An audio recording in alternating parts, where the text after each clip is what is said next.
Welcome to the channel. Presented by the Beeline Entertainment, LLC. Enjoy the show. People, what's good? Yo, check it out. Welcome to the Beeline ENT, LLC. What we got for you?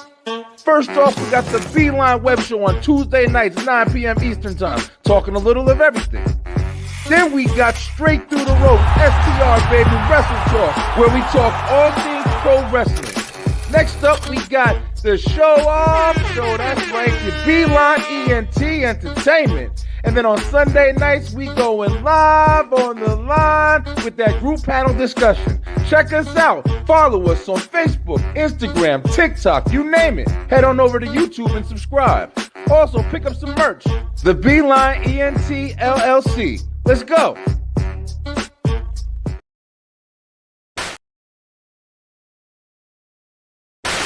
WTW WrestleTalk Wednesdays. Check it out. First at 5 p.m. Eastern Time, we got the Commission Talks, baby. Me, Brian B., Warren Marlowe, the American Prodigy, and of course, your man Dre on Wheels from the 1130 podcast, talking that wrestling. Yeah, join us Wednesdays. And after that, of course, you got STR Nation, baby. Straight Through the Ropes Wrestle Talk. Brian B., Slim, Lay, Ray, that's right. Come join us. Leave your comments, fantasy book, and show the world who you care about in pro wrestling. Wednesday nights, WTW. Let's go. Everybody should know. Check it out.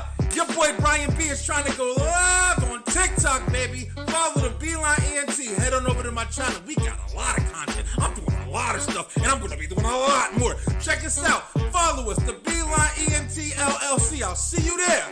2,000 years later. It's game time.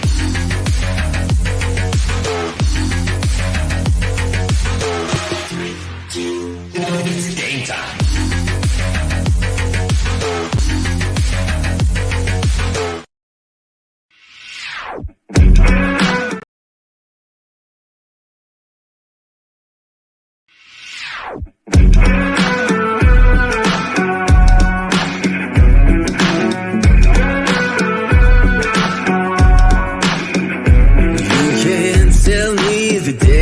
Stacked.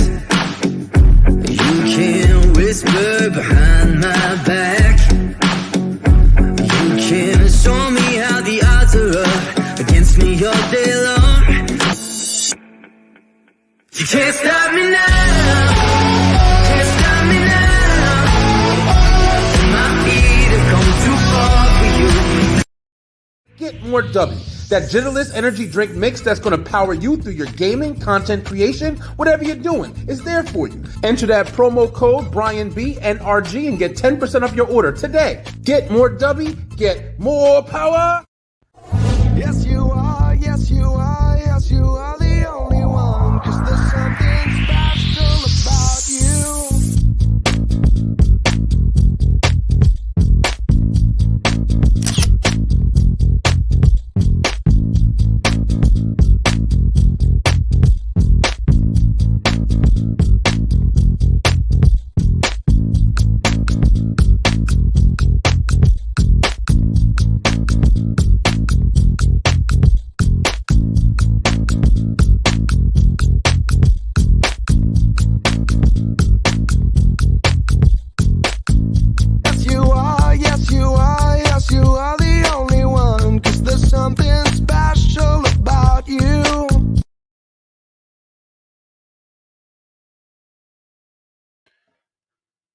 There I am.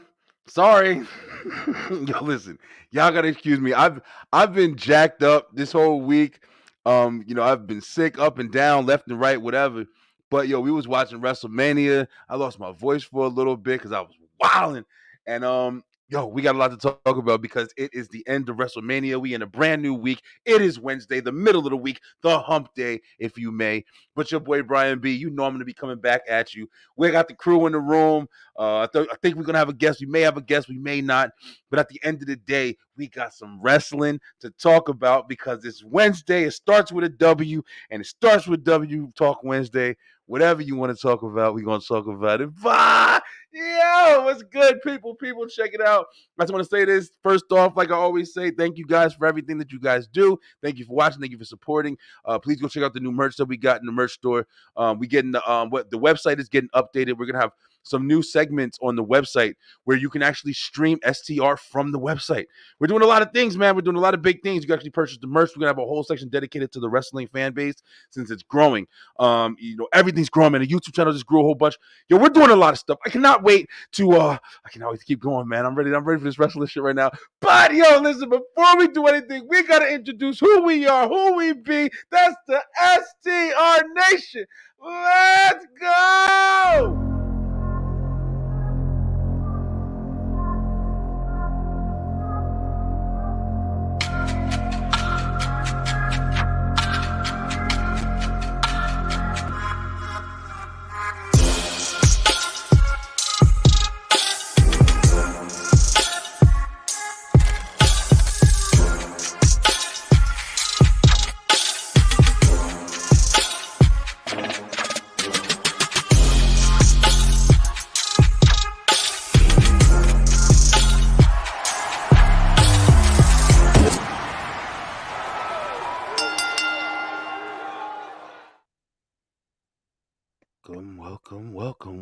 Welcome. What up? What up, crew?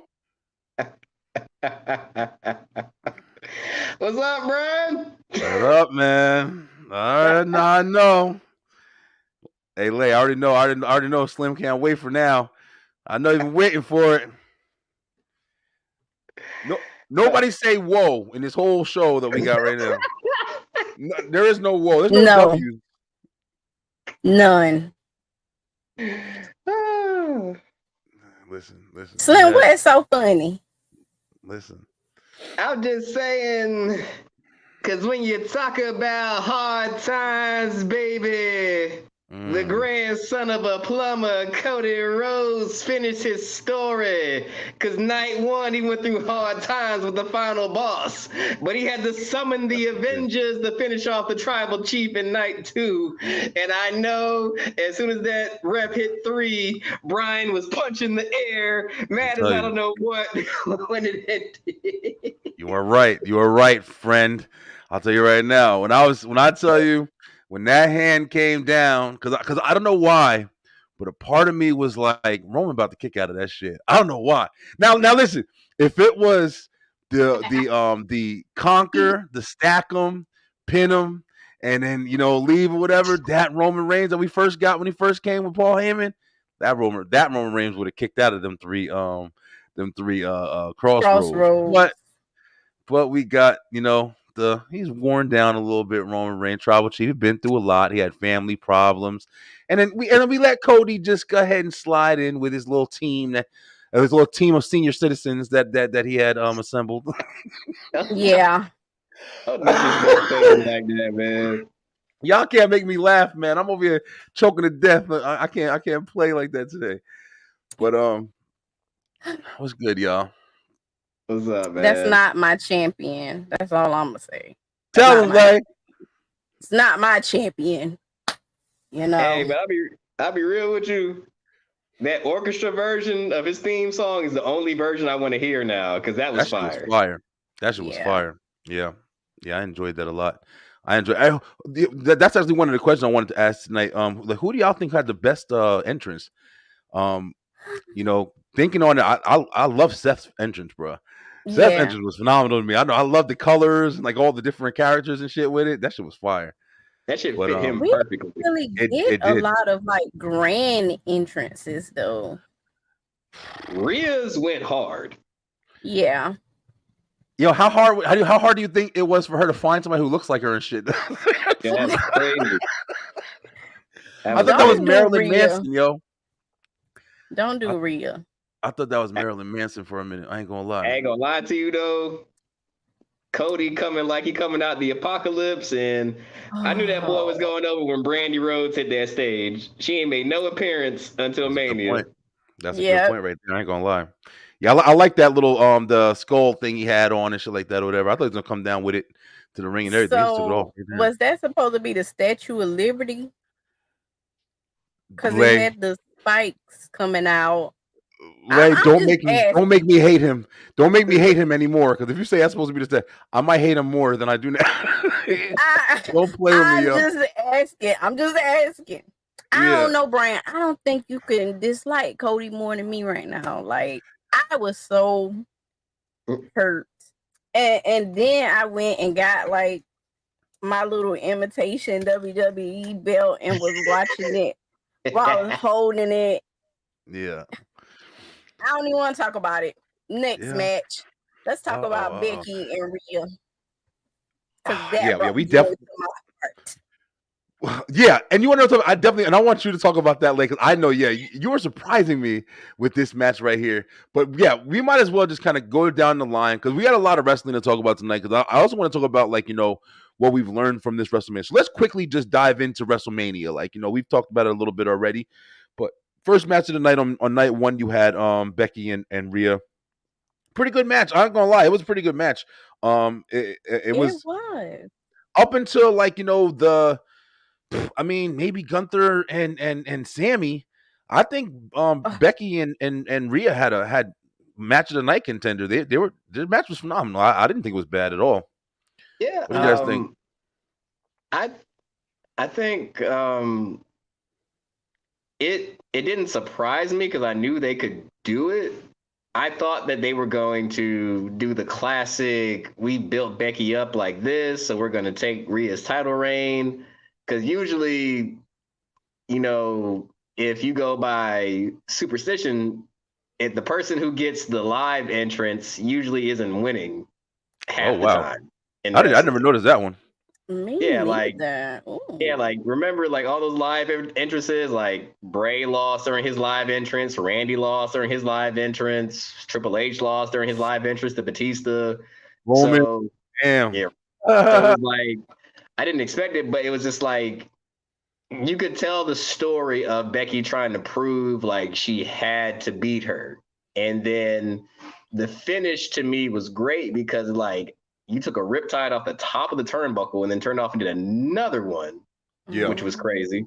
So I think this really this solidified Rhea as a standard bearer in that division. And I think it was good to keep the strap on her, especially with them coming up with the draft in the next 3 weeks. We don't know what division is going to look like after that. And honestly, I think it needs to be shaken up because she's beaten damn near everybody at this point. Yeah, and that's why I want to run through. We're gonna run through this match card real quick because I do want to get to that. Like we learned a lot. We learned that we're having a draft. We learned that WrestleMania is over. We've been talking about WrestleMania for the last 2 months really. So we're gonna start getting into some of the newer stuff that we're learning. And Slim, even with you, and I want you to give us some more info on the stuff going on with AEW and stuff. We're gonna start. I'm really telling you guys this as well too. We're actually going to start diving into a lot more wrestling topics now that WrestleMania is over. We got a lot more to talk about. There's a lot of stuff going on, and there's a lot of grand changes going on, especially with WWE, a product that has been the same for 40, 50 hours, I don't even know how long, years that they've been established at this point. So having all these great changes and all this new stuff going on is exciting, man. It's an exciting time to be a fan. Even with AEW, even with New Japan, Ring of Honor, all these guys are, new people are winning belts that haven't won before. So it's a lot to talk about, and I want to definitely branch into a lot of it. But so you had Becky lost, and Rhea won. I definitely thought it was the right decision. I know Leia's happy about that one there. The ladder match was pretty good. Right, I was saying this. The ladder match was one of the first ones that scared the shit out of me, bro. Like this one was I was scared for them. Like, damn, is somebody gonna die in this motherfucker? Like, they were throwing bodies. They were throwing bodies. Yeah. Not gonna lie to you, and not gonna say I told you so. But I said, if it not for only Miz, but let's give props where it's due his flowers. Truth deserved that moment For at sure. Mania. He's been earned that shit. I'm happy for you, Truth. Like Yeah. you earned that moment, and like him and Miz are just hilarious together. But another duo I'm happy for because they're growing on me as cocky heel tag team. Grayson and Austin Theory. I Yeah. feel like this really, really works. They play well off of each other, and them holding that SmackDown tag team division, I think, is going to be really good for them. Yeah. And, you Yeah. know, I agree. shout out to Theory, who basically survived, you know, beating John Cena and not doing anything for him, being Vince's token boy, and that being taken away from you. And then your Money in the Bank was null and void. So it was like Yeah. you've had setback after setback, but you know, I was an Austin Theory fan when he was wrestling in Evolve. You know, that's how I actually discovered him. And I think the kid's got a lot of potential. Freaky eyebrows, but he's got a lot of potential. I never would have noticed that until you just said that right now. Now I'm looking for it hard. Like, Right. what is about his eyebrows? What do you got? His eyebrows are just weird. Dude, they're just like, for a Caucasian male, they're just like oddly thick. And it's just like, shit. they're like almost like cut, almost like how you would think, like if we just seen Lay get it fresh out the salon sometimes, like they arch gods. But it's just like back during his selfie era, it looked weird when he was taking selfies with his eyebrows. and Gotcha. shit. Okay. Shit. I never would have noticed that shit. All right. All right. Right. Yeah. I mean, I thought it was cool. I'm glad. You know, Truth definitely made me laugh. It was funny. I don't know, fucking when Tommaso Ciampa hit that damn, what's it called, off the ladder, onto Pete Dunne. I was petrified. I was like, damn, somebody's gonna fucking die. Like, I know I'm getting older and I'm just super aware or cautious. But I've lived through the Hardy Boys and Dudleys and all that. But I'm just like, I'm terrified. Did you see Please the clip don't mess of up. Did you see the clip of Drewski when Johnny Gargano gave Pete Dunne that DDT to the outside? He was like, Oh, this nah. can't be fake, bro. Like Drewski's in the front row tripping out. Yeah. It's crazy how many people were there watching that stuff. But you had you know, the ladder match there. They won. Austin Theory and Awesome Truth won. Good calls, good match. And you had after that a couple other ones. Pretty much the main ones won. You know what I mean? Logan Paul won. I was surprised.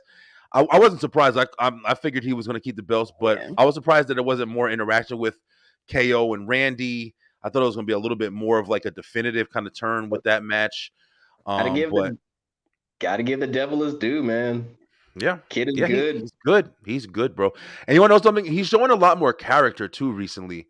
Like, if you've seen him in these podcasts and stuff that he's been on, as well as you know, when Cody won, like he was in the crowd like crying and shit. Like you can see he really cares about wrestling, yo. He's not like a offer. Like he really cares about the shit. So, and not trying to be funny, who is the last person who's an active wrestler but also has their product in the middle of WrestleMania mat being advertised? Yeah. Yep.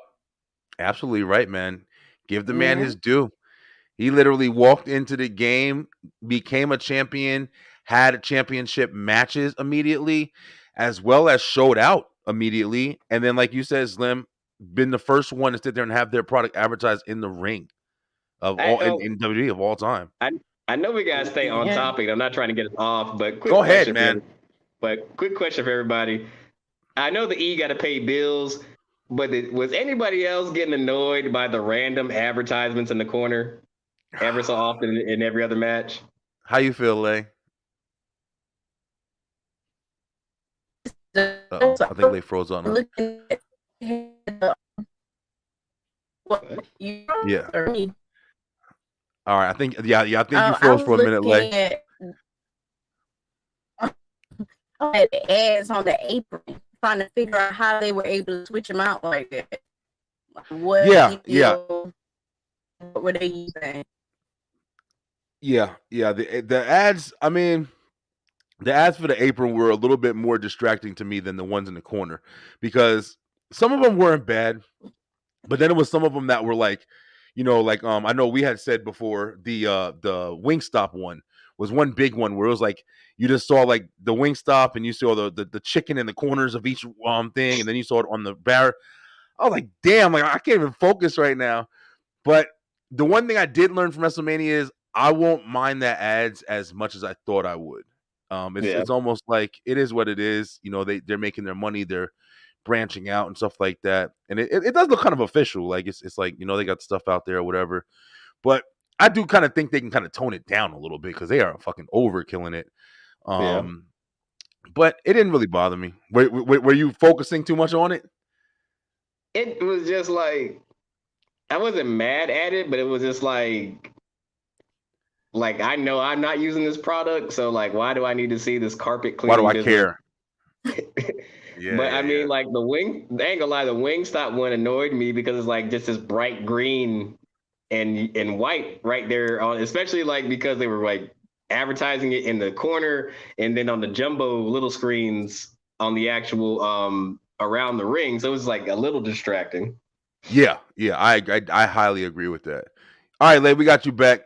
You said you said what was it distracting the shit out of you, or were you just like kind of like whatever? Not really. I mean, I was looking, but I was too busy watching the matches. I will say that I was captivated. We were in there having a good time. Yeah, I'm definitely glad that it's not going to be a problem. So I think a lot of people were thinking about that especially when they heard about the Prime.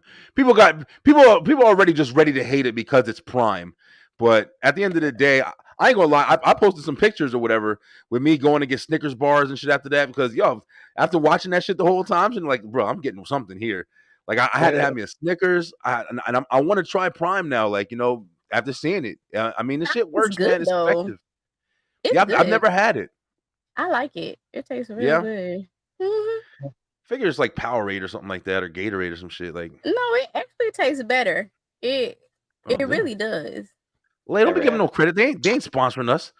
Wait till we get some sponsors. Okay, but just in case, just in case they would in the future, you know, we said something nice on record. Listen, Logan, we over here building you up. You better get your shit on our show, man. We need some money over here. Bring us on Impulsive. That's right. Oh, I'd love to do that shit. Hey, we building up.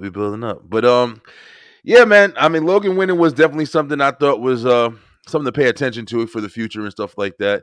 You know, the big matches, of course, you know, Seth and Drew, that was interesting. You know, that whole cash in right there. What did you guys think about that? Lord have mercy. Cash in. Jesus. Damn time. Yeah. It was good they waited though. Yeah. And like I saw one of our sisters in the community yelling at Drew on TikTok, all he had to do was leave. Yeah. All he had to do was leave. That's it. You want to be Billy Badass and be cocky in front of Punk, and he cost you not once but twice. That's right. And I'm not gonna lie, like I'm happy for Priest. Seeing a guy go from Punishment Martinez and ROH, and you know him getting essentially his push, you know, as an older competitor, and you know from the time he's 40, from the time him and Finn had that great match in NXT, which proved that he could be a good talent. From the time he helped put over Bad Bunny, they said that was a catalyst to him being in the main event scene. As good as he worked with him, and to hold on to that briefcase. And I think we all had a bunch of think pieces on different shows. Like, is Priest going to cash in? What's Priest going to do? You know, we didn't like berate him like some of the other podcasts out there, but you know, I think we were just wondering, like, you know, what was he going to do? But I think, you know, it was perfect. I think it set the tone for night 2. And, you know, that was, you know, it doesn't get any more exciting than you're only the second person to try to cash in at Mania. Yeah. That's right. I'm not even gonna I didn't even realize that statistic either. I cried when Seth lost. Like, not really when he lost, but when he was like looking back in the ring and was like, yeah, man. And he was crying. I was like, oh, Seth. No. Y'all Seth both can't go home losing on the first night. He did. Yeah. He really did. Yeah, and then I got mad at him later that night. So it was like an emotional roller coaster. True. Yeah. Yo, listen, man. All right, we're gonna get to it, but yeah. Drew McIntyre definitely messed up when he was over there, messing with Punk or whatever. Yo, their match, whatever match they do, it better be not some regular in the ring shit. It better be a grudge match, cage, Hell in a Cell, whatever you want to call it. Please make it happen because they have a hell of a rivalry going on. But yeah, you definitely let's just get to it, man. The big one at the end. The first night you had Rock and Roman versus Seth and Cody. How did y'all feel The Rock did, man? How did y'all feel? How you feel he looked out there? I mean, he looked good. He didn't look blown up. Thank God he didn't tear his abdomen like when he did with Cena. You could tell they really paced that match out to be long. Yeah. When he told the ref, "If you count us out, you're effing fired," that was funny to me. I love that shit. I love that shit. I do love the fact that he was really leaning into the whole Muhammad Ali's wife gave me this title and I'm gonna carry this title around as the people's champion and stuff like that. His entrance the first night was freaking phenomenal. I felt like I was looking at a more Diesel version of Tony Montana walking down to the ring when he had that stuff on. That's right. I mean, to me, somebody I know put it best. Night one was very quote unquote theatrical to a point. It set up night two to be more serious. Yeah. I agree. I like the theatrics of the tag match. I thought it was greatly done. I thought The Rock looked great. I was excited for a bunch of the spots. And I can see The Rock going, man. I was seeing I think some people just be ready to say some shit, so they say it. But I feel like he did phenomenal, man. When he was getting ready to get that people's elbow, I don't fuck who are you doing it to. The people's elbow, as soon as you see him get ready and do that spine buster, it's a wrap. Your ass is on your feet, you cheering like crazy. But when he got ready to hit that shit, listen, I was on my feet, yo. But hey guys, we actually just have somebody entered the room with us. I believe that's gonna be our guest for the night. So without further ado, Lay, if you want to go ahead and give him a grand entrance because you have way more information than I have.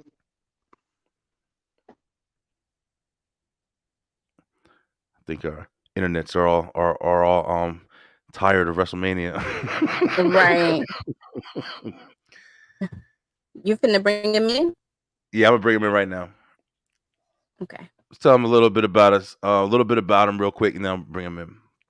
Okay, so tonight we're going to have on Dave Anderson, and he is a business coach, a motivational speaker, and a best-selling author through his company, The Business Bully LLC. He's contributed significantly, gosh, to the growth and success of hundreds and mid-sized businesses. But the reason why we're having him on today is because he is also a 2-time NCAA World Heavyweight Champion and a 3-time NCAA Tag Team Champion, and he currently manages Mark Henry, the world's strongest man. Yeah, listen, is he gonna come on here with a pink suit and trick us all and I think he's a nice guy and put our asses in the House of Hall of Fame? Listen, guys, you heard. Bring it to the ring. We got your guy, Dave Anderson. Hey, what up, Dave? Shoot, what's man, good, bro? I can't call it. I'm trying to make it happen out here. That's all. Yo, listen, man. Brother. Join the squad, man. Join the squad. Yeah, man. Happy to be here. What's happening, y'all? Nothing much, man. Definitely glad to have you as well. And thank Lay for bringing up, introducing us. We definitely heard about all your, your. Sorry, bro, I'm sick, man. So my head is all over the place. But definitely heard about all your your acolytes there, and I'm glad to have you and meet you. But let's give you the floor. Introduce yourself and tell us a little bit about yourself, bro.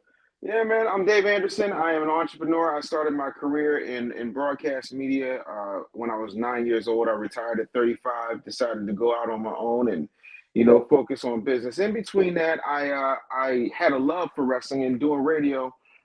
In North Carolina, there was a guy named Johnny Lightning who ran the NCWA. And he took one look at me and said, "Yo, you need to wrestle." I was like, "I don't think I can." He was like, "Oh, don't worry, I'm gonna teach you," and that's what I did. So for 2.5, 3 years, I was wrestling, became the NCAA World Heavyweight Champion twice, and 3-time tag team champion. And I have all different types of celebrity clients, entrepreneurs, things of that nature. But my wrestling client is Mark Henry, the world's strongest man, who's an Olympian, literally the strongest man in the world, and a WWE Hall of Famer. Yes, sir. Mark Henry, man. Yeah. That's awesome. That's an incredible story. Before we get to Mark, man, more about you. So you said you've always been a wrestling fan. What was some of the early stuff that you were watching growing up, getting your inspiration from? The funny thing, right, is when I was a kid, I had a brother, God rest his soul. He was 7 years older than me. And he was like, "Well, who you like wrestling? Who do you like?" I was like, "Hulk Hogan." He was like, "Hulk Hogan?" And he slapped me. He was like, "No brother of mine is going to like Hulk Hogan in this house." And so really? Yeah, dead serious. Cover your ears, Lay. Cover your ears. Oh gosh. He turned on the TV, and I saw Ric Flair, and I said, "I'm going to be that guy." Just because I noticed Hulk Hogan ain't really had no girls. He wasn't living any way better than I was. He was always out with the kids in the street. I'm from Philly. I already saw Rocky Balboa, but when I saw jet flying, limousine riding, kiss wheeling, dealing, stealing, woo! Son of God. Listen, bro. Listen, Flair it was just a different type of thing. And then, being introduced to Ric Flair, and then I saw Dusty Rhodes, who for years, and that's one of the things Mark Henry and I connected on. For years, I thought Dusty Rhodes was just a light-skinned black dude. He had a Jerry curl. Right. He dressed like a pimp. Everything about the American Dream, Daddy. It's just like everybody got an uncle talk like Dusty Rhodes. Yo, you got the impressions down packed, bro. Right. We're getting like a little bit of it, but I hear it all the way. Yeah. No, that's what's up, yo. Ric Flair. It's a thing, Dad. It's a thing, baby. I just gotta get Dusty the money. Listen, Ric Flair likes to go to the gym a lot more than I do. Oh yeah. That's No, a fact. Yo, listen. I was inspired, bro. So I loved it, man. Hey, I knew Dusty Rhodes was that man when that man came out in the mink. He said, "Flair, come out here in an old cheap cashmere. Like cashmere is just some throwaway shit." I'm not saying nothing, but you got to peep the fact that number one, Dusty Rhodes married a Cuban lady, and number two, Cody Rhodes' wife is black. I'm just saying, I demand Randy a DNA Rhodes. test. So I'm saying, I demand a DNA test. Cody Rhodes is Cuban. He's mixed, right? Yeah. So I really didn't even know that. So I ain't gonna lie, act like I did. Yeah, he's Cuban and shit. I didn't know that was even a part of it. So yeah, they got some soul in there, man. Mm-hmm. Yeah, they got some soul up in there. But yeah, man, but it's incredible, yo. I love when people come on the show. I love hearing like what inspired them, like on their wrestling journey, because we all started somewhere. Like when you said the thing about Hulk Hogan, Lay came on and said Hulk Hogan was her thing when she was younger. I loved Hulk Hogan as well. My shit was, Bret Hart and The Rock and Stone Cold. Those are my guys. Undertaker, So it's just crazy how you went from watching those guys to then all of a sudden getting to a point in your career where you're in the ring, you're winning titles.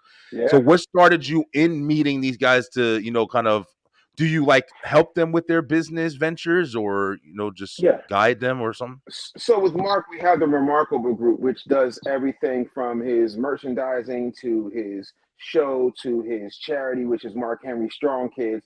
And so, a lot of the stuff, like Mark has an amazing business mind, so I'm just there to help and coordinate different things. And I never went looking for it. It just found me, and I think a lot of times, the Bible says a man's gift makes room for him and brings him before great men. I've always been lucky enough to put my gifts out there, and the right people just seem to find their way to me. And, I just love this business. So for me, it's a dream, like being in Philly, living in Philly, being from Philly, and then having, WrestleMania here was absolutely insane. But yeah, man, like I can pick up my phone and call this particular wrestler, that particular wrestler, or I go hang out with people that, I grew up watching or see on TV, So it's like people say, don't meet your heroes. Like I've had some don't meet your heroes experiences, but never with wrestlers. Never with wrestlers have I had a bad experience. So far, God, keep it that way. I've heard of one.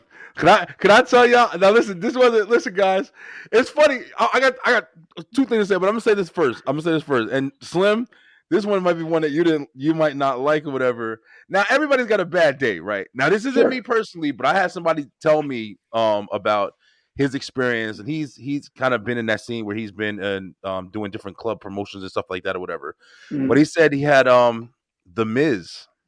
Said he had a really, really bad experience with the Miz before, and basically the Miz was like, the dude I'm talking about, he was like taking pictures or something like that, and he was asking for a picture, and the Miz was kind of on some, do you know who I am shit, and I caught that kind of interesting. I don't like spreading shit, but that's what I heard. I ain't gonna fucking lie. I mean, it to me, and again, I don't know your friend, but I do know the Miz.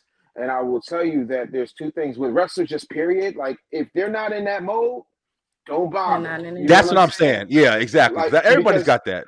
Because a lot of times I gotta be the bad guy for Mark. Because it's like, if Mark is tired, I don't ever want anybody to look at Mark bad. And I'm like, listen, guys, Mark, it's not right now. Maybe when we're doing this, or if we're at a con where we're signing, and that's, one of the ways you make money. Like, come on, man. You gonna try and catch me in the elevator? Like, you love this dude? You think I just want to shake your hand? No, you just want to get a free moment. I had to stop one guy who was taking his phone like this while his friend came up. I was like, you playing, right? Mm-hmm. No, I'm not doing that. I'm like, bro, I'm from 25th and Diamond. Run that someplace else, bro. You in my city disrespecting my mans. Like, what's wrong with you? But with the Miz, I will say this, right? No one has worked harder, right? That's one. Number two, the first time I met the Miz, I was still doing radio in Philly, and this is right after he won the title. And so he comes in with the title, and I was like, Miz, you got the championship out. He was like, I said, what? He said, first of all, this is a title. You can go get a belt at Macy's. Like, the respect he has for the business is unlike anything else. And then when I was a kid, because I came up in the 80s, right? So 80s and 90s were my formative years. The measuring stick for if somebody was going to make it or could work a good match was the Brooklyn Brawler, right? That's right. The Miz is now that measuring stick. You can't point to any top superstar that has not gone through the Miz. So if the Miz has a bad day, damn it, the fact that they threw his stuff out of the locker room, the fact that they told him that he didn't belong, the fact that the fans would boo him out of the arena in a rage of heat that would make Dominic Mysterio jealous, he's entitled to have a bad day. And I contend that your friend probably did something else that he left out the story. You're probably right. You're probably absolutely right. You probably did some fucked up shit too. I believe Slim is just. Tell him, Slim. Yeah, Miz is. That's why I know how to tell that story. Tell him, Slim. Two things. Where have you been? Because I've been saying the same things you've been saying ever since I linked with this man. And I'm not asking for special treatment, but if there's any way you can tell this man somehow, some way, his Intercontinental title reign and feud with Dolph Ziggler helped me personally beat depression. Like, that's why I love Miz so much, because, I feel like, some people enjoy wrestling because they see some of the characters in themselves. Like, I identify with these people. So to see a kid who, like myself, wasn't given a lot of people doubted him. You're just going to be a reality superstar. Nobody's going to take you seriously. This is a guy who was literally eating live worms on SmackDown just to get attention, just to get in the ring. He was the host of Friday Night SmackDown for almost a year straight, just to get in the ring. He meant to be annoying, because the more annoying you are, the more annoying you are, the more people want to see you get punched in the face. So as soon as he reached that platform, he got in the ring, linked with Morrison, U.S. title, Money in the Bank. It's a wrap. So number one, thank you for that. And if you ever see Miz, tell him this slim kid from this podcast, he helped him beat depression. And my number two question would be, since you work with Mark Henry and maybe other people that I'm maybe not aware of, even though you're very calm about it, what's it like meeting somebody who's essentially and almost figuratively larger than life? Wow. The thing about Mark Henry for me, I used to be 561 pounds, which means I was bigger than the Big Show at one particular point in time. Holy right? shit. Where, brother? I know. It's so funny. Teach me, people bro. look at me now and they're like, no way. And then I gotta literally show them pictures. They're like, holy shit. And I'm like, be nice. Like how Kevin Hart was with Don Cheadle, be like, damn. Like, damn, that's your fucking. The thing of it is, one, next time I see Miz, I will definitely tell him that he saved Slim's life. Number two, when it comes to working with people who are larger than life, the question you're basically asking is, do I mark out? Like, they'll go, oh my God. I try my best not to. Yeah. There are times where I can't help it. Like I love the talkers because I can teach you how to take a bump. I can teach you how to dramatize a hot tag. I can teach you how to sell. Teaching somebody how to talk, right? In this business is one of the hardest things. And I got a Mount Rushmore of talkers, right? And on that Mount Rushmore, I've met everybody except for one person, and I met that one person on Saturday, and it was Enzo Amore. Oh shit! Wait a minute, all right, bro.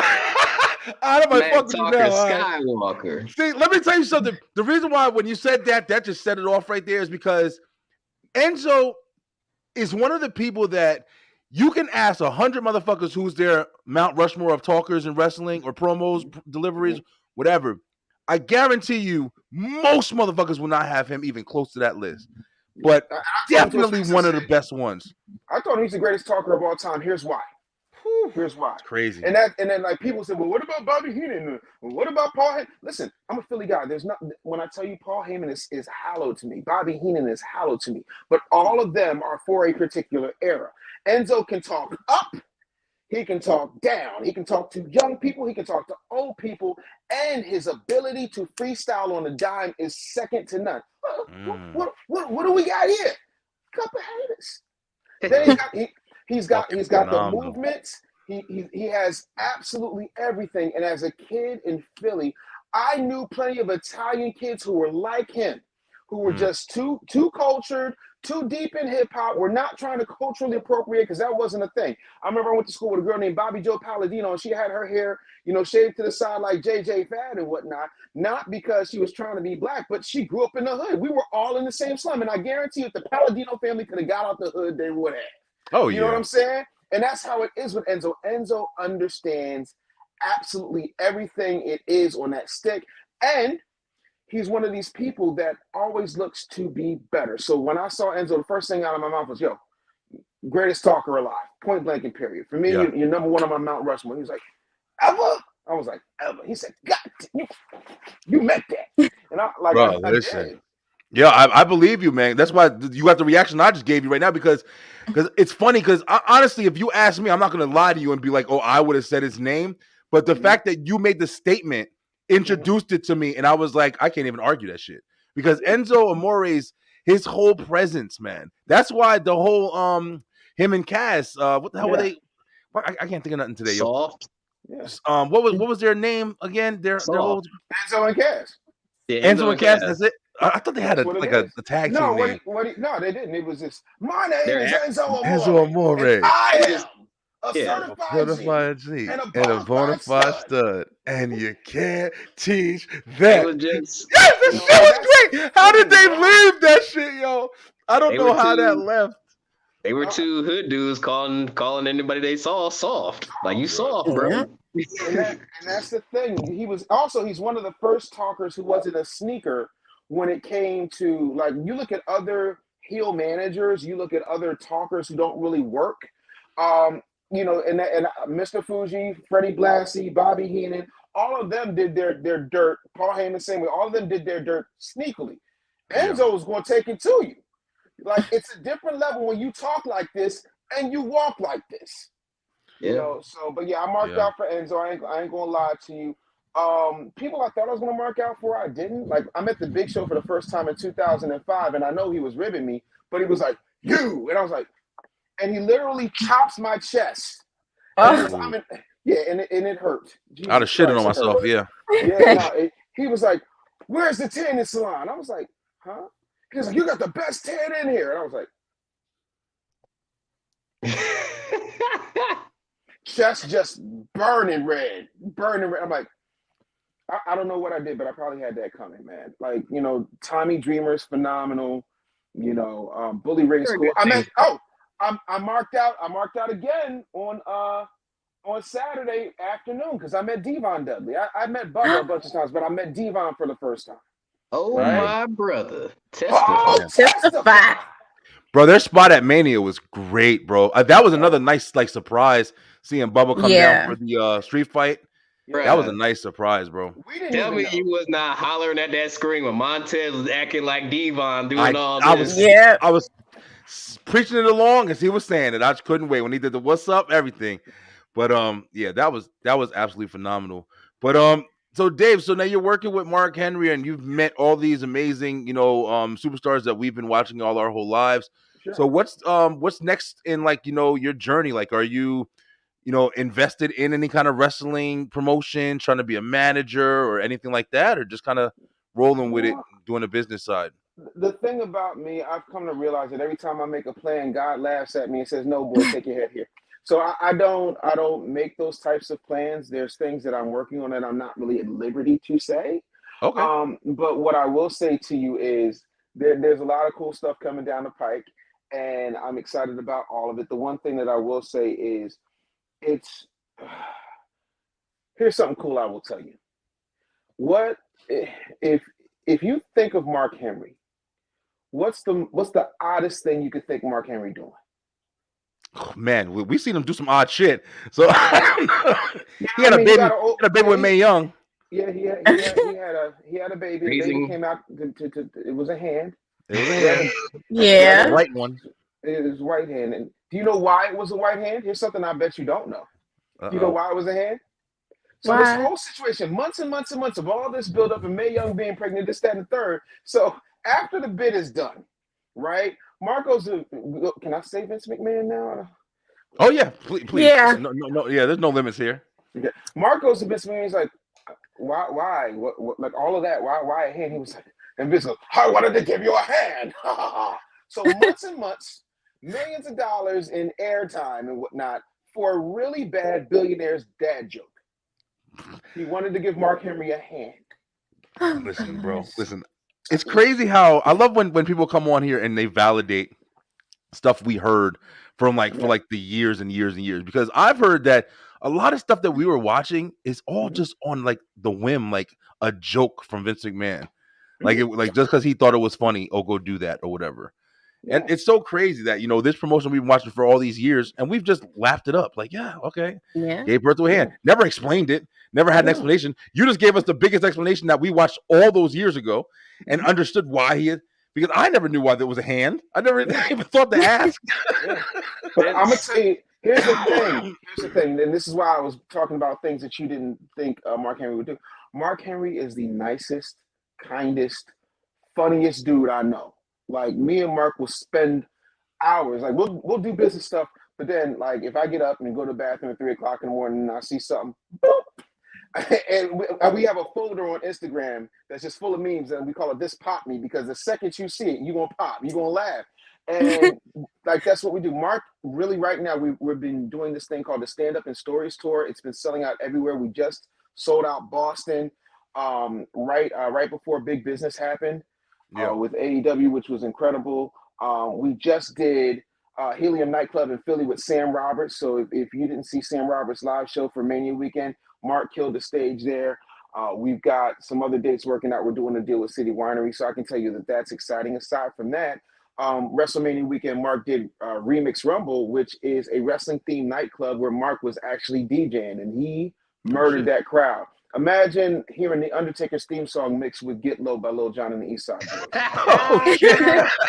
And as crazy as it sounds in your head, to see 1,000 people go to the windows, boom, to the wall, boom, like it's crazy, yo. The thing of it is, it's just we're having fun at this point. I do have. I'm sorry.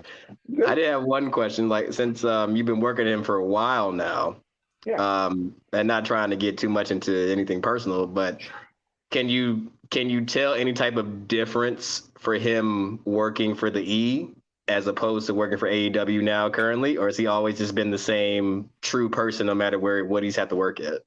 You could put Mark in the greeter line at Walmart, and he still won't be Mark Henry. Listen, people. Like, people get caught up in the world's strongest man character, but the truth of the matter is the most fun Mark ever had was when he was doing the sexual chocolate stuff.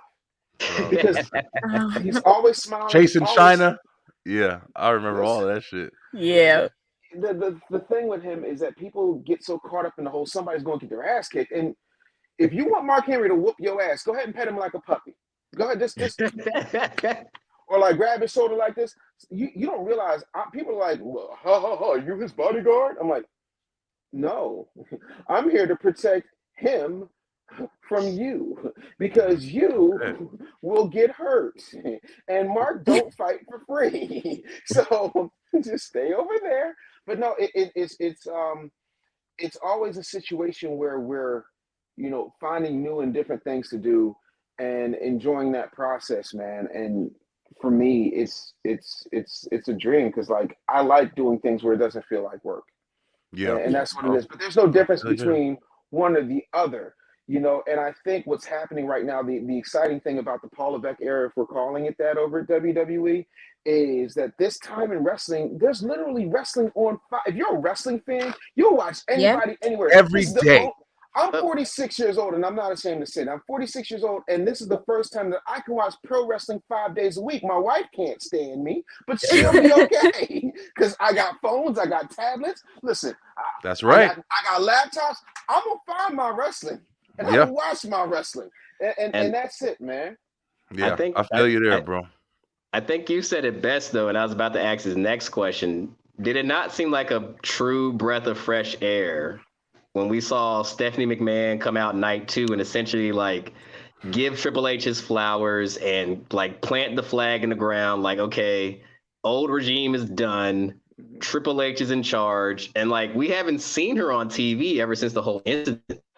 Yeah, that's what I was gonna say. It was just a breath of fresh air just to see Steph, man. To be honest, bro. Yeah, I'm coming. It's crazy. Coming. Yeah.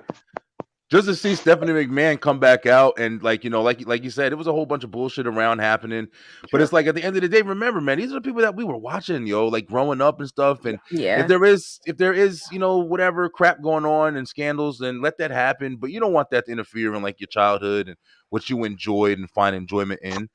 So I definitely think it was great seeing a new era being brought in, something especially for WWE that we haven't seen. Like we were saying that earlier, we've never seen that yet with the company. So I'm gonna tell you this, and everybody says that, and I'm the only person that disagrees because to me the Paul Levesque era started around 2014. Because 2014, hear me out. 2014, you have the 4 horsewomen of NXT. That's right. Right? Yeah. You got Enzo and Cass. You got Bo Dallas. You got all of these people who, yes, were Dusty's kids, but it was still Triple H's vision. And you saw what it would look like when you have somebody else in there. And see, this is why Triple H will always be better than Vince McMahon. And I know people say, it's too early to say that. You're not a wrestler. Shut up and listen. The problem with Vince McMahon is that he was the son of a promoter who became the greatest promoter up until Paul Levesque. Why is Paul Levesque a better promoter? Because Paul Levesque was the one thing that Vince McMahon can never be, an actual wrestler. He knows what it is to pay those dues. He knows what it is to have a hot dog and a handshake. He knows what it is in order to feel what a crowd is feeling in real time, not behind something I built and everybody's yesing me to death.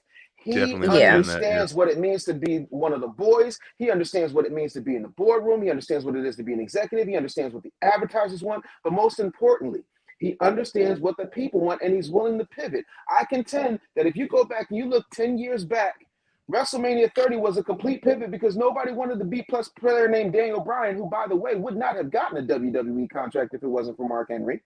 So, yeah. So the quote-unquote Paul Levesque era has been here since at least 2014 in my summation. But yeah, there's a lot of people. Braun Strowman is a Mark Henry kid. Jade Cargill's a Mark Henry kid. Bianca Belair is a Mark Henry kid. There's a bunch of people who have either looked at Mark Henry as a father or has helped, who he has helped change the course of their careers with advice, with ideas, the whole nine, up to and including Charlotte Flair. So, I think the Triple H era was always here. This is just the first time he gets to do it unfettered and definitely with a budget that he deserves.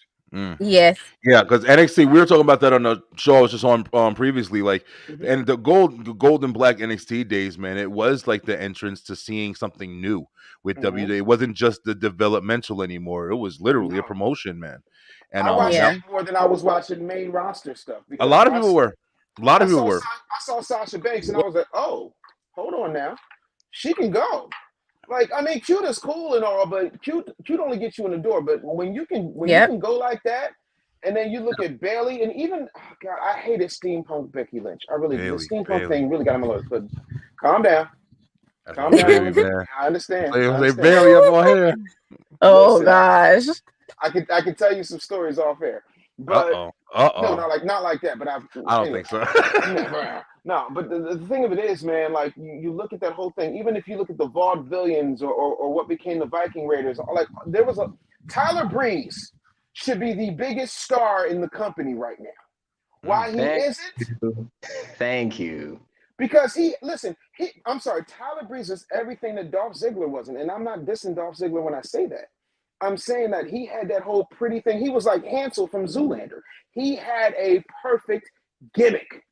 Tyler Breeze was this generation's classy Freddie Glassy. All day, every day. Or Rick Martel. Rick Martel, yeah. When you say Rick Martel, I can see it more with Rick Martel. I would have to go back to look because I never saw that with Tyler Breeze.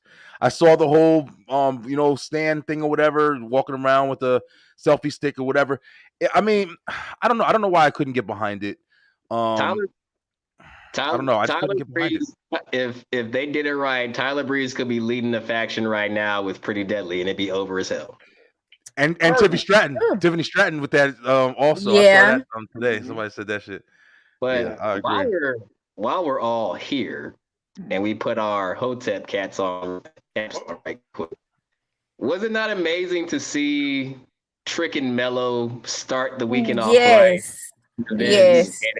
The African American brothers doing it.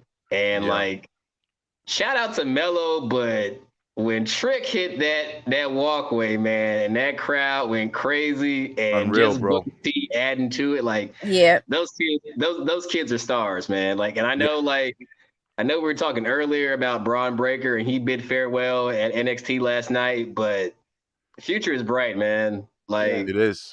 Like, and I love how we now have a system to where we're developing these kids. It's not like, we're just throwing them onto the main roster, because I remember, growing up in the era where we saw somebody new, they just kind of just threw them out there. Either you sink or you. Yeah. It's like you said. Braun it's Strowman. like, and it's like your man said right here. Back in the day, if you were going to be good, you were going against the Brooklyn Brawler. Like, how many stars did he make without being like, pissed or mad that he was never in the spotlight? And now let's look at it. Like, when we bring somebody in, whether it's a celebrity, perfect example. Who's the first person we stuck Logan Paul with to see if he could go? The Miz. Like, and look, like, anybody knew this get called up, whether it be Dexter Lumis, Big Bronson Reed, Tommaso Ciampa, the second coming of John Morrison.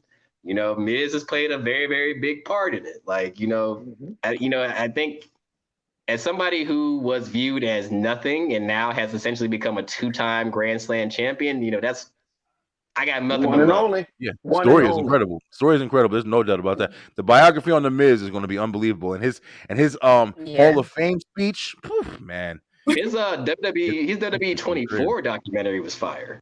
Yeah. Like, and the one thing I also respect, true family man, bro. Like, true family man. Like, shout out to Maurice, man. Glad she's healthy. The only thing he can't do is apparently win his titles back from Xavier Woods, because he sucks at playing him in video games. Oh shit. That was real stiff, bro. That was real stiff. But I mean, I think Trick and Mello, and I said this, it's funny, I was talking to Mark, and Mark was in the airport. I was on the phone, we were talking about deals and this stuff. He's like, Dave, I gotta go, I gotta call you back, because Carmelo Hayes is just walking up on me right now. I said, him? He said, him. I said, tell him I love it.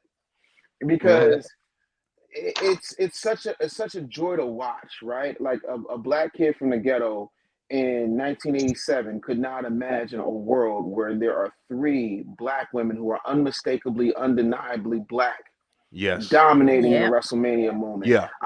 You wouldn't see you wouldn't see somebody with the swagger of D'Angelo and Allen Iverson in the middle of the ring, fighting his best friend, and that be a main event of a pay-per-view. Like you couldn't imagine, seeing all of these different black folks doing it. When you look at Montez Ford and Angelo Dawkins, and I hate to tell y'all this, but I am a Montez Ford stan. Do you hear me? I feel so am I. I talk about it all the time. All the time. Let him loose and let him go. Please let him. Here's the thing. Here's the question for you. At what point do you kick Angelo Dawkins into that barbershop window, a la Shawn Michaels? Listen, listen. Hey, Dave, you want to answer this question?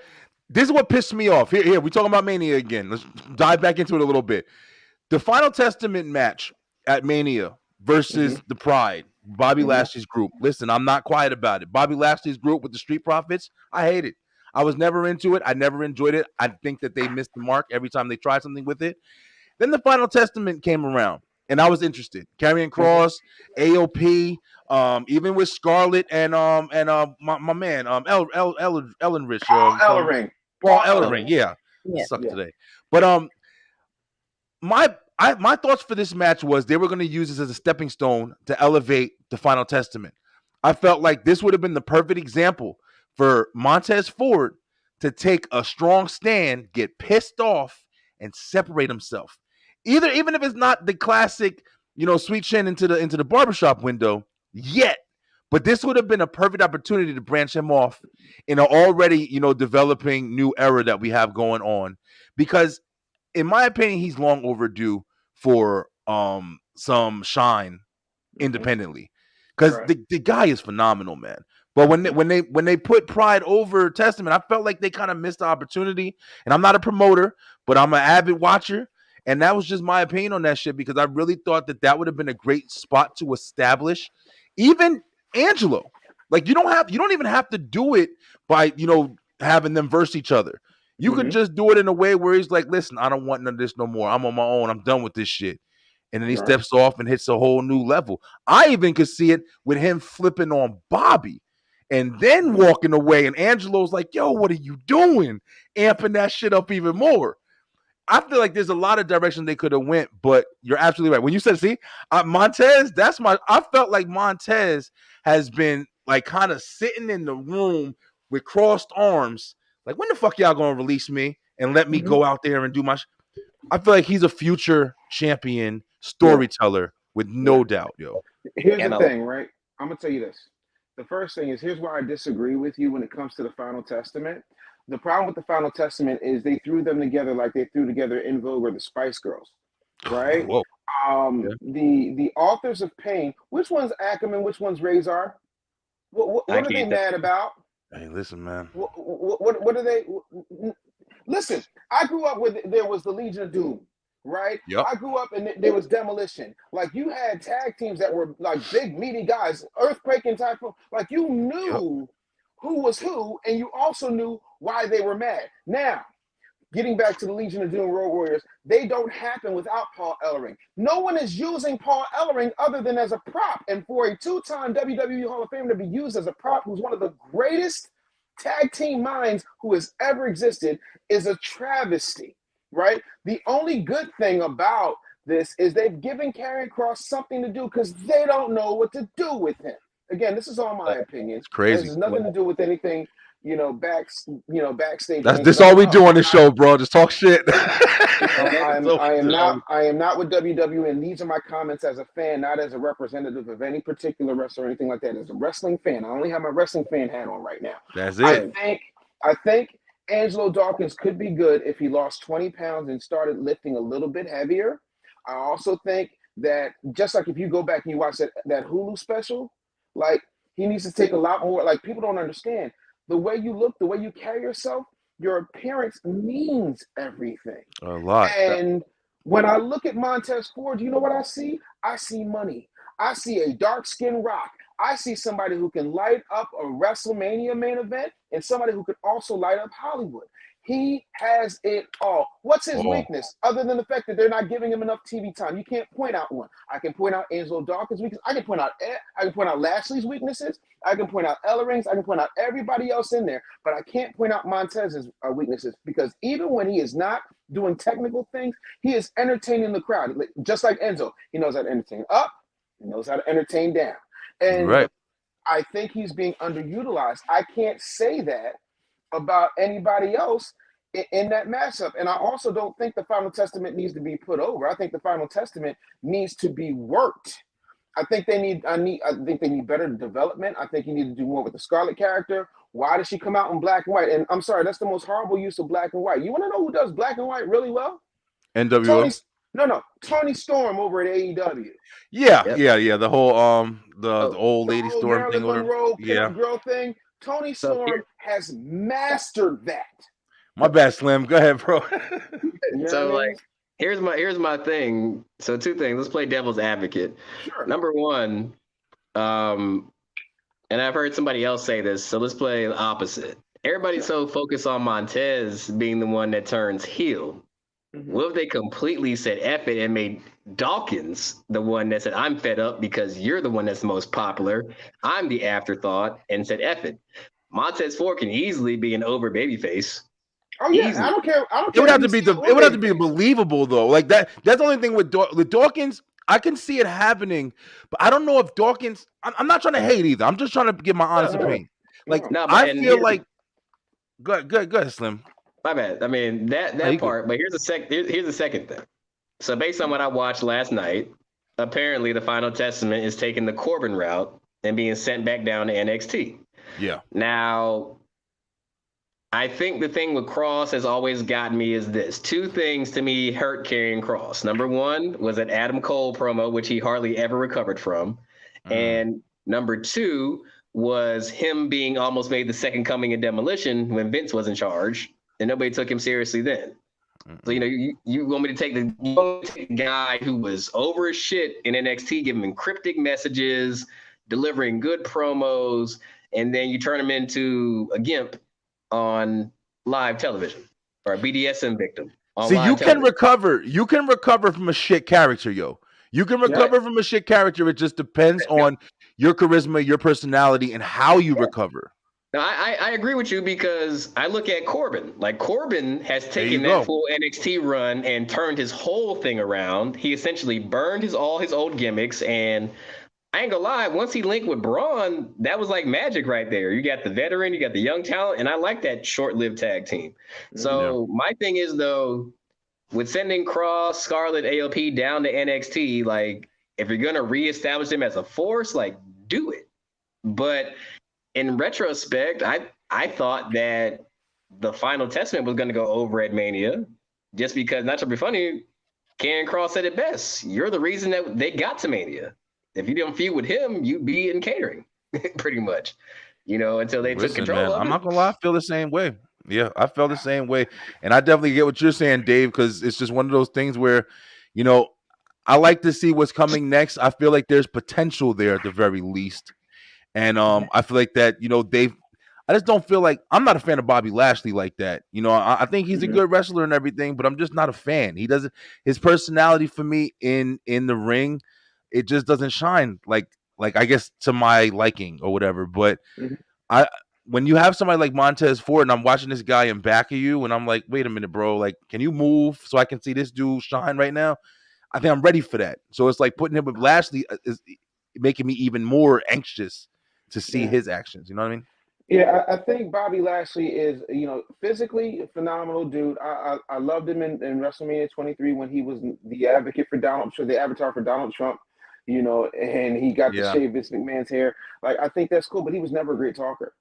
And that's no diss to Bobby Lashley. I love his work. He was never a great talker. However, you always knew what his intentions were. You always knew what his motivations were.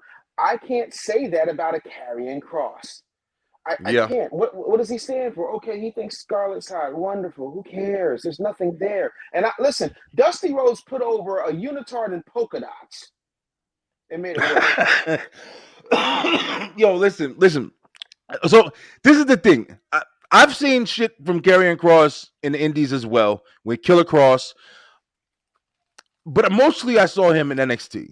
And like you said, it's not like he's not a phenomenal like charismatic character, but his character is good. I think his character's got enough. Whenever you got that dark presence, to me, it's interesting enough for you to be able to carry.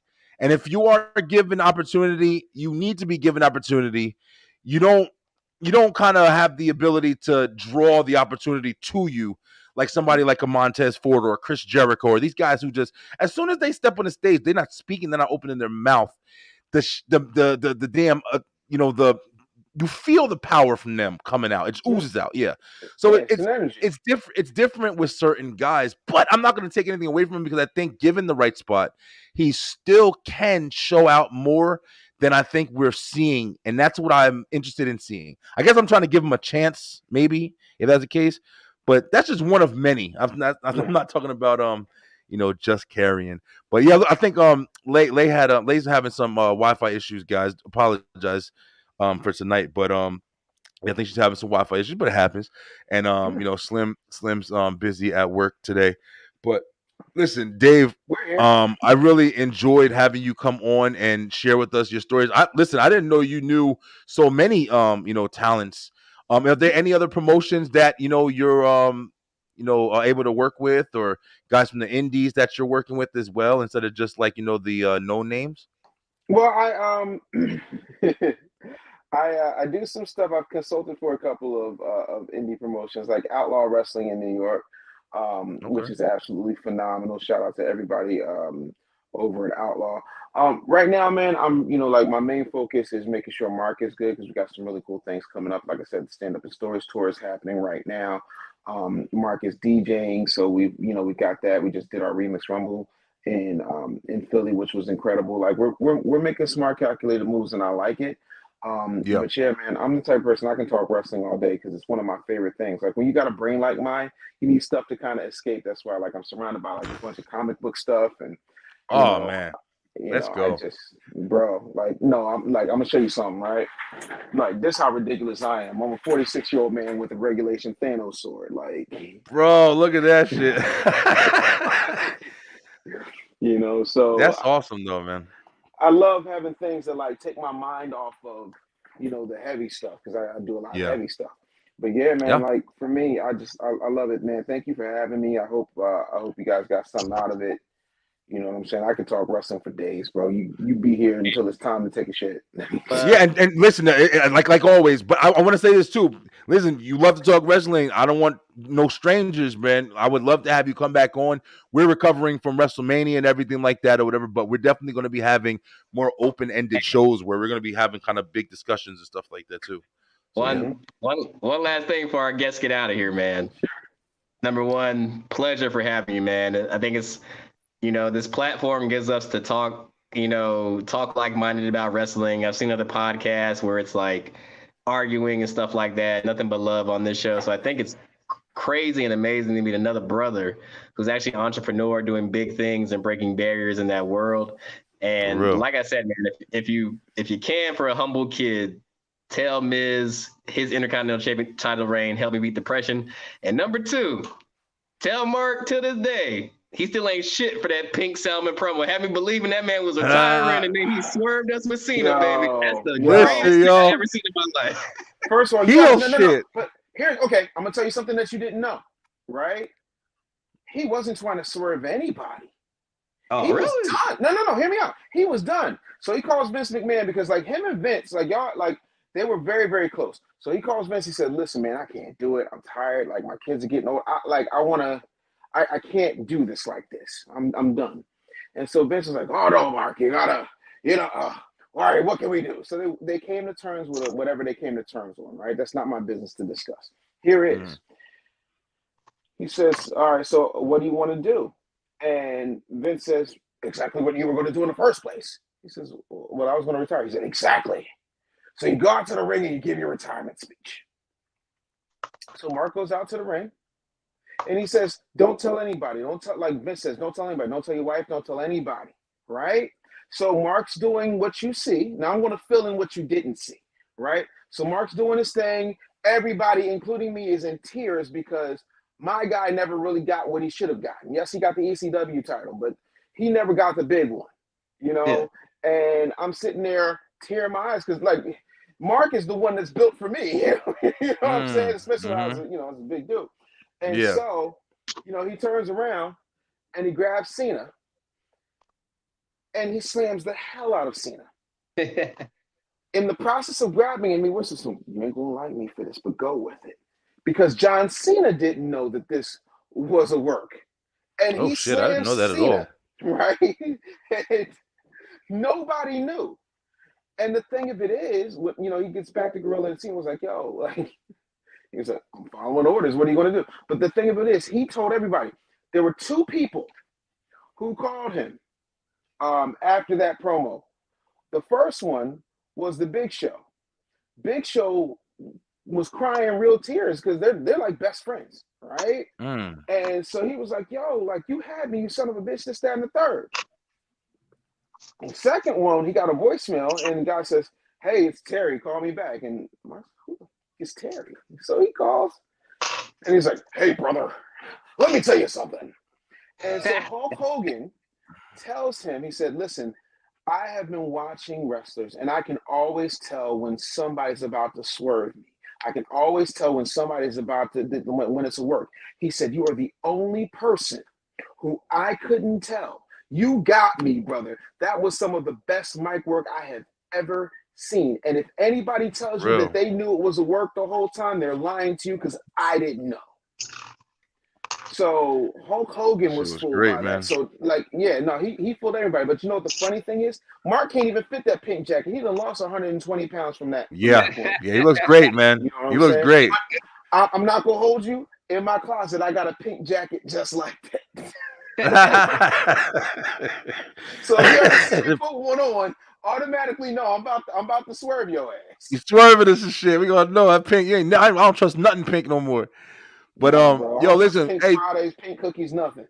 That's right. That's right. Hey, Dave, man, we've had you on. Manager of Mark Henry, a legend in yourself. You know, a champion in yourself, the NAACP champion as well. And I'm the NAACP we've also had champion. I'm not the token Negro champion. It's the North Carolina Wrestling Alliance. Jesus Christ! I've been the NCAA I noticed. I said it. NAACP champion on this show. Listen, I'm the affirmative action champion. I'm the Black Lives Matter champion. Yeah, that's the main one right there.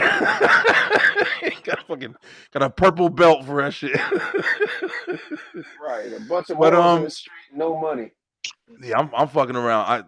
I've been crazy all day, but listen, I do want to say we've had you on with Mark Henry. We've had not too long ago we had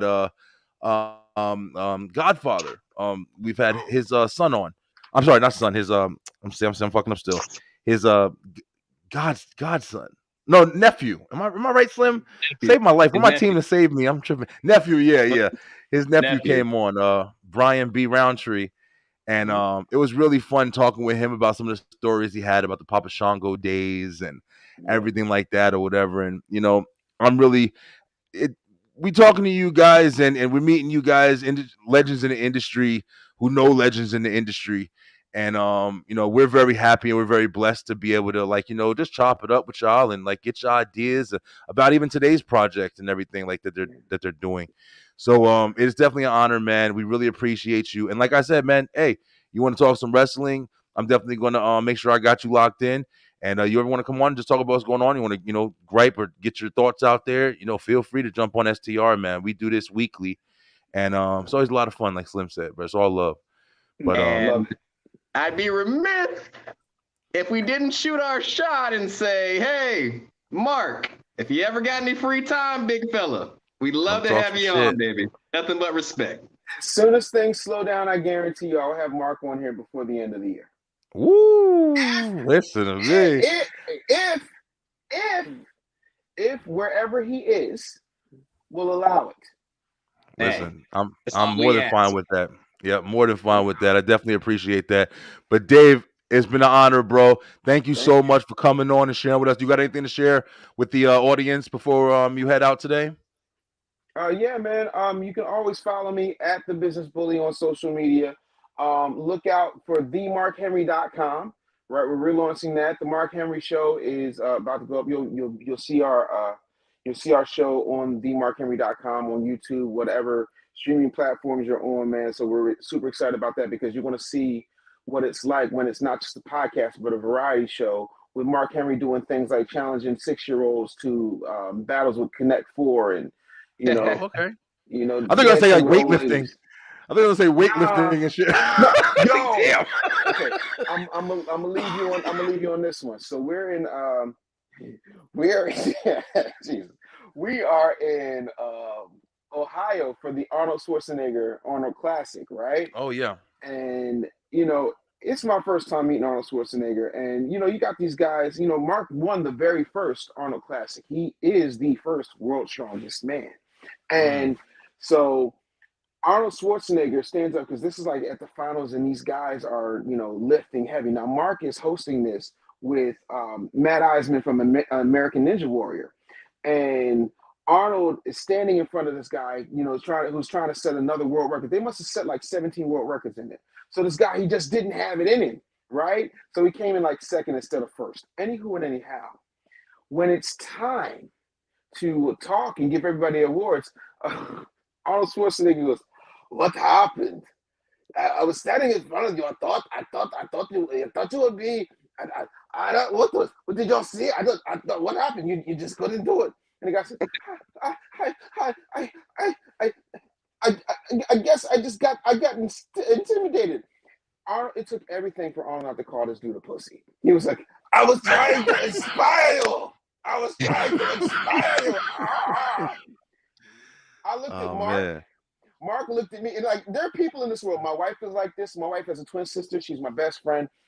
We look at each other, and we go and laugh, and it's going to be the most inappropriate time. I looked at Mark. Mark looked at me every time.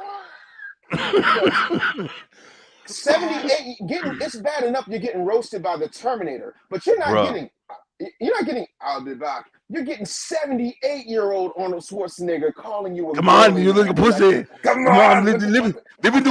Come on. I was standing there to inspire you. I lived in this way when I was 3 years old. This is not it.